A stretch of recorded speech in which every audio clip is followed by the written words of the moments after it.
5 habitudes super ennuyeuses, ultra boring, mais qui ont littéralement changé ma vie. Et attendez de voir la numéro 2, elle m'a fait gagner des centaines d'euros.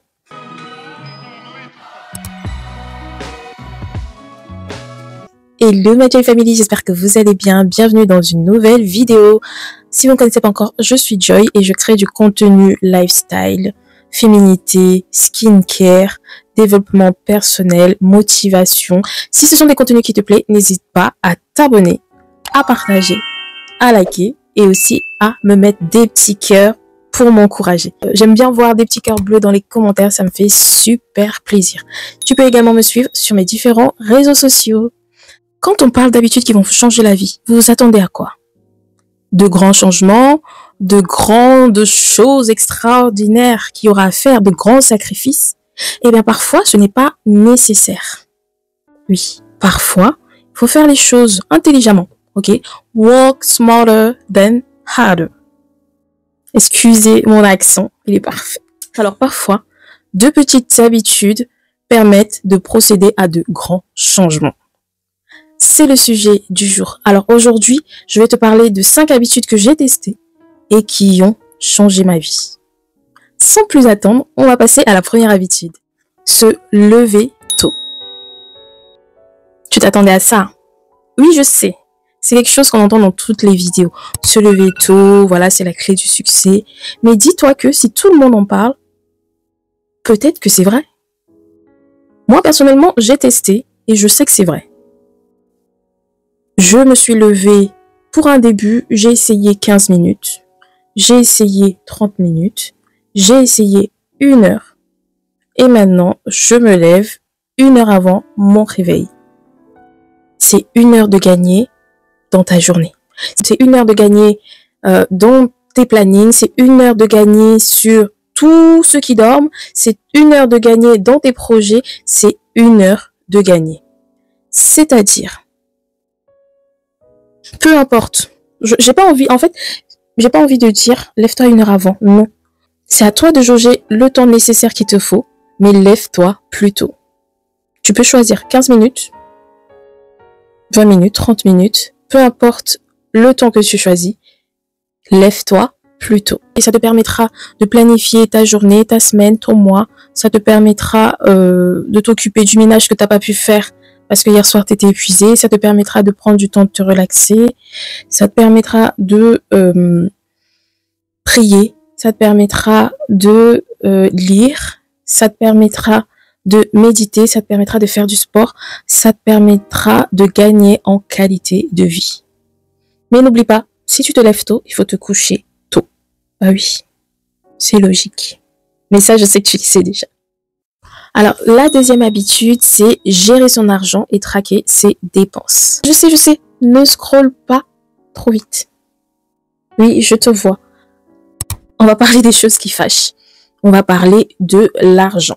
Suivre chaque dépense, c'est chiant.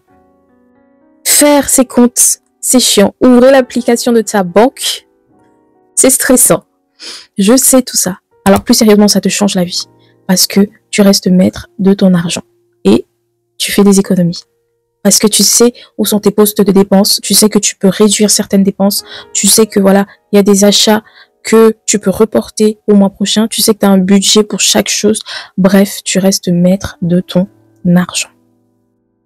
Troisième habitude, lire régulièrement. Je me suis remis à la lecture et j'aime beaucoup lire. Ça y est, c'est bon, je l'ai dit, j'aime lire. Ça te permet de t'enrichir intellectuellement. Ça permet une plus grande ouverture d'esprit. Ça te permet d'enrichir ton vocabulaire. Ça te permet de pousser la réflexion. Ça permet de s'instruire. Bref, lire, ça change la vie également. Alors, rien que 10 minutes, accorde-toi 10 minutes de lecture par jour. Tu verras la grande différence. On est belle et intelligente. C'est la base. C'est 10 minutes en moins à scroller sur son téléphone ou à regarder Netflix. Mais on va pas se mentir. Qu'est-ce qu'on fait? On passe plus d'1 heure sur notre téléphone. On va scroller pendant qu'il y a une télé. On va scroller pendant qu'on est en train de regarder notre série Netflix. En fait, on n'est plus concentré comme avant. Lire, ça permet vraiment de se recentrer et de se concentrer, de réapprendre à se concentrer. Quatrième habitude, et je sais que tu vas pas aimer, mais je te le dis. Faire du sport, pratiquer une activité sportive. Mais attention, pas besoin d'être addict au sport. Je te demande pas d'aller 7 fois par semaine en salle de sport, non. Rien que 10 minutes de marche, 10, 15 minutes, 30 minutes de marche par jour. C'est parfait. Ton corps te remerciera. Ça permet de souffler. Ça permet d'oxygéner son cerveau, ça permet de se libérer l'esprit. Physiquement, ça fait du bien à ton corps, mais aussi à ton cerveau parce que tu décompresses, tu souffles, tu respires le grand air. Ça développe aussi ta créativité et ça te fait un corps de malade. L'été, c'est maintenant qu'il faut le préparer, hein. Ok? Donc, allez. Et en fait, souvent on se dit, mais c'est long, 10-15 minutes, c'est long, mais pas tant que ça. Tu mets des écouteurs, tu sélectionnes mes vidéos. Là, tu as 15 minutes tranquille à écouter de bons conseils, à t'instruire, à être plus féminine. Et aussi, ça te permet de prendre enfin soin de toi. Allez, on y va? On va marcher un petit peu. Et enfin, la dernière habitude, c'est faire du meal prep. Alors, le meal prep, c'est un processus qui permet en fait de préparer plusieurs repas à l'avance. Ne t'inquiète pas, ok? Ne stresse pas, c'est une habitude à prendre. Voilà, c'est pas quelque chose que du jour au lendemain tu vas maîtriser du bout des doigts, non. Il m'a fallu quelques temps pour adopter cette nouvelle habitude, pour l'adapter à mon style de vie, pour l'adapter à mon rythme de vie et pour l'adapter à ma famille. Parce que oui, c'est bien beau de dire oui, aujourd'hui je fais 4 repas à l'avance, je congèle, mais si le deuxième jour on a mangé tous les repas que tu as prévus pour la semaine, voilà, ça sert à rien, tout simplement. Donc, pour moi, le meal prep, c'est une façon de d'économiser. Ça évite également de jeter et ça permet une meilleure organisation de la vie familiale. Alors, dans le sens que j'ai plus à me prendre la tête à me dire qu'est-ce que je vais faire à manger. Oh là là, j'ai 20 minutes pour faire à manger, je sais pas par où commencer, c'est long, j'ai pas envie. Ok, il y a des jours j'ai pas envie, je rentre du travail, je suis KO, j'ai pas envie de rentrer 25 minutes en cuisine pour faire les repas. Et pour ça, le meal prep m'a changé la vie. Il y a différentes façons de l'adapter. Moi, en fait, je privilégie des préparations, pas forcément des repas. Je te donne un exemple. Je fais de la bolognaise, ok, la viande hachée en sauce. Je vais faire une grande quantité. Une grande quantité que je vais séparer en deux. La première bolognaise, je la garde pour les jours où j'aurai juste à faire chauffer des pâtes, ok, et je mettrai ma sauce. Ça me fait des pâtes à la bolognaise. Le reste de bolognaise, je la prends pour faire hachis parmentier. Hachis parmentier, qu'est-ce que c'est? C'est de la purée de pommes de terre et de la viande hachée. Donc, je fais mon petit plat de hachis parmentier, je range tout, je fais cuire et hop, je mets au congèle. J'ai 2 repas. Aujourd'hui, je mange mes pâtes bolo et la fois d'après, je sors le jour où je serai fatiguée en semaine, je sors mon assiette de hachis parmentier, je mets au four et tout le monde est content. Ça passe aussi, par exemple, ce que je fais aussi, j'aime bien quand j'achète de la volaille, du poulet par exemple, je l'assaisonne et je les mets au congélateur. Comme ça, le jour où j'ai envie de me faire un repas rapide, qu'est-ce que je fais? Je sors ma viande, mon poulet assaisonné du frigo, du congèle. Je laisse décongeler et hop, je mets au air fryer.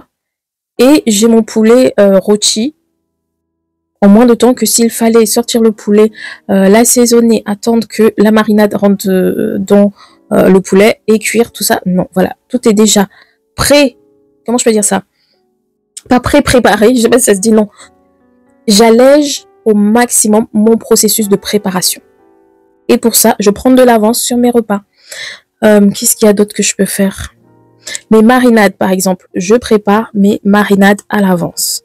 Alors, je prends mes légumes, hop, je mets dans le mixeur et j'obtiens ma marinade. En général, j'obtiens 2-3 boîtes de marinade et j'en ai assez pour tout le mois. Je garde une boîte au frigo et les autres, je mets dans le congélateur. Ce qui fait que le jour où j'ai envie de préparer un plat en sauce ou j'ai envie de faire mariner quelque chose, hop, j'ai déjà ma marinade toute prête. C'est un gain de temps. Donc, soyez malin.